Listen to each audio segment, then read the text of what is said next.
Tanzania just upsets people so much. They upset the entire continent of Africa. It's been in news trending, guys. I don't know what you guys saying, but I feel the same energy like in South Africa. I don't know where they learned that thing from, but the only difference is the South African government has never declared this.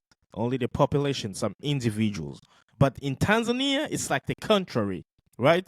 It's the government that's declaring this, not the people. You see some similarity, but it also has some like upside down strategy. So apparently, the president of Tanzania clamps down on foreign owned small businesses. They just want to eliminate it. About 15 industry run by foreign people.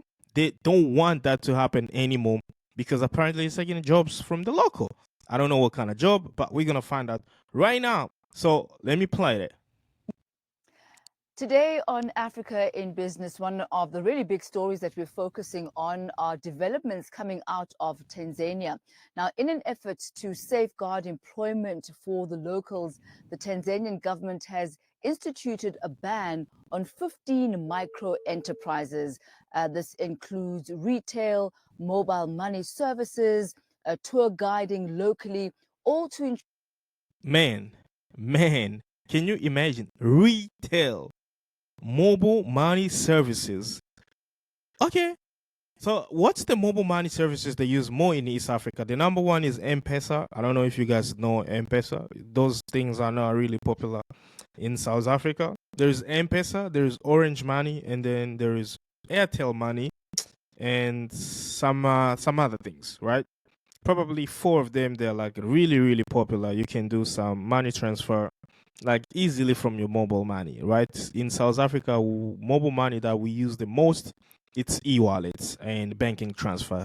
That's the most transfer that we use in South Africa. In some other countries, like in America, they do mobile money, they do bank transfer, and then they also do checks, right? We don't use checks in South Africa, all right? That's kind of like old school things. Now, there are some people savvy on that technology. And now you want to come in front and say like mobile money transferring anymore, it's not going to belong for foreigners. It's going to be for Tanzanian people. Okay, it's okay. But do you have enough qualified people to do this? They will be like, oh, we're going to train, we're going to do that. Okay, for sure you can train people still to do that. But do they want to do that? Is that what they want to do? You see? Because I believe you cannot outshining Chinese Chinese and Japanese when it's come to technology. You cannot really outshining people from Pakistan when it's coming to fixing and repair phones and tech devices and stuff like that. And Indian, when it's come to pharmaceutical product, you can't really outshine them, right? Nigeria has the best doctors in Africa, and Congo and some other few countries like Egypt. Cuba has the same best doctors in Africa, right? What do you have? We have the best soccer players in Africa. They come from Cameroon. You're not gonna compete and be like, no, Cameroon has the best soccer players in Africa, and Egypt comes second. I mean, Brazil in the world has the best soccer players, like in some other country like France, Italy, Germany, and Spain is following. So my question is, do you think you're gonna be good at everything, or you need to give some other people chances? I mean, it's for you to answer this. Answer this question in the comment and let me know what do you thinking about that. And small businesses, they are actually a lot. This is horrible from this lady. So we're getting there. Sure that these sectors are ring fenced and non-citizens are not able to trade in these particular industries. Now, I wonder what you think about this. You will remember that this has been a long-standing debate in South Africa. Are there particular sectors that need to be ring-fenced specifically for the locals? What impact is this going to have on the Tanzanian economy? And what impact would this have on the South African economy and the incredibly high rate of unemployment? Looking forward to hearing your comments. First of all, this is like I don't know what the land is from. Like I said, these things are always happening in South Africa. Oh, spaza shops and stuff like that. But man, I know, yeah, a lot of people can do that. A lot of people can create opportunity, but the way you just gonna run things is going to be different. I'm not saying like you can't. No, everybody can. Like I can't never been in my word actually. I know everybody can if you just put on a lot of discipline, dedication. You can do a lot of things, right? But although you can do a lot of things, there are just some people that can do those things better than you. You know what I'm saying? And some people that they were just like their entire focus is just like that's what they do. Like I said, when it's come to the super power social media, you cannot really beat the Americans. You can't. They've done the best, bro. Like, I mean, you can't. There's some people can come, like like TikTok came, just things like that, but they've already dominated the markets. They were just so good on creating, on crafting those kind of things, bro. So you don't have that, right? Therefore you can sometimes submit, being submissive and learn from people, and then eager from people, and then recreate. I mean, being creative is what we want, all of us, right? But people, I think they don't want that. The moment they see that some people have done this, they see automatically we can also do this, right? Like small businesses, like salon businesses. Like some people do hair better than some other people. Some people cut hair better than some other people, right? Some people, I mean, man, you can't just say like I'm gonna give you these small businesses. You're gonna start running these small businesses and stuff like that and blah blah blah. No, there were just gonna be some people that will do things better than you because that things is not new. I know you can learn, you can prepare for it, but some people will do better than you. Now it's time for Kenya. Kenya has urged Tanzania to consider reversing its decision of banning foreign. Kenya now is saying that, okay, Tanzania, you've done this. Remember that I'm from the region, East Africa region, Central Africa, and I can tell you that Tanzania was not that the superpower in East Africa. Kenya is a superpower in East Africa, right? Kenyans, they were educated like way from the beginning. If you read the history of East Africa, Africa Revolution, in history of Africa Revolution, the first country, sub-Saharan African country to get independent from the British was Ghana, and the second one was Kenya, right? 1958, if I'm not mistaken, 1957 or 1959, and then 1960 Congo and something like a 13 more country got independent from the colonialists and stuff like that. Tanzania is a good country. Actually, what Nyerere just signed is like the peace treaty. Tanzania is the best country where like you can't really see a lot of things like rebellions, like in Congo, like the killings, like the war. Actually, there should have been so far, right? And then John Pombe Magufuli came, and the country seems to advance, right? And now Samia Suluhu is coming. Now she's saying no, because foreign nationals are becoming more successful in our country. Now we want to take those jobs that they are doing, we want to give them to you, right? That's not really a problem. The problem here is, are your people willing to do that? Your people are really well trained to do that? Because me, I come from Congo. I'm not gonna lie, bro. Like, although Congo is fucked up, but people, the number of educated people in Congo is it's very high. Like it's super high, right? I don't think it's the same in Tanzania. Like, I don't think it's the same in Tanzania. And we follow the Western education. I mean, you come to South Africa, they speak English and Afrikaans. You're going to Ghana and Nigeria, they speak English. You go to Kenya, they speak English and Kiswahili. But in Tanzania, it's totally a different story. I'm not trying to be biased on that, but I just see like the level of education, because I prefer that we African had our non-European education. But I always call Africa like a transition, and then they cut those ties with our ancestors. So we follow the European style of education.